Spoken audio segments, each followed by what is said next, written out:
I've been in and around the grocery business since I was about 9 years old, which would be like 62 years now.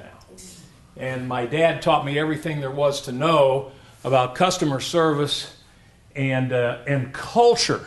What's all that got to do with networking? Well, everything. But I'm going to start with a couple of culture statements, one from Joe O'Malia that everybody at O'Malia Food Markets knew. And that was that people don't care how much you know until they know how much you care. He started telling me that when I was 9 years old. He reiterated that when I was 18 years old, and he started O'Malia Food Markets. And it permeated everything that everybody at O'Malia has tried to do for each other and for our customers. And that was a wonderful experience.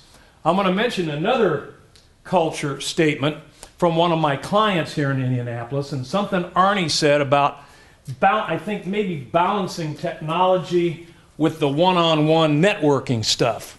The client is OSSIP Optometry. And I just love the fact that in every OSSIP Optometry store you go into, there's a poster that says laser technology from Mars, customer service from Mayberry.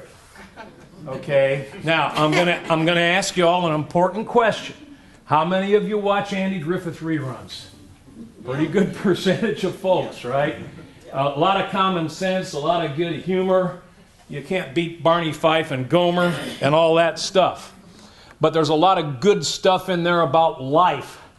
And what's happened with our society largely is that everybody's gone 100% with the technology and they've forgotten the one-on-one or group getting together. And that's where the networking can bring you up. You do have to pay attention to the technology, but I'm not a technology guy. So laser technology from Mars, customer service from Mayberry. There are two rules about networking that I want to discuss. One is simply just showing up. And I think Arnie or Ricky or somebody already mentioned that. Tell you a quick story. I'm a member of the Indianapolis Rotary Club. It's one of the 10 largest of 15,000 Rotary clubs throughout the world. And they have a lot of events. They have their weekly lunches, and then they have committee meetings, and then they have a social once a month that they call the 531 Club. It's a different bar all over Indianapolis.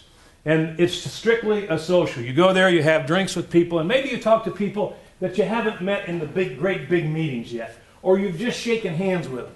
I sit down one night at the Hepcat Brewery, I think it's called Hepcat or Hopcat, in Broad Ripple at the 531 Club, and I sit next to a guy who I've just shaken hands with a couple times in the last year. His name was Paul Wanch. And he said, you know what, I've heard you give a couple of brief speeches here at Rotary, and I'm the head of I'm the program director for the State Association of Business Valuations Experts. We have an annual conference. I want you to be the keynote speaker. I just sat down and started to have a beer with the guy. So when you show up, good things will happen.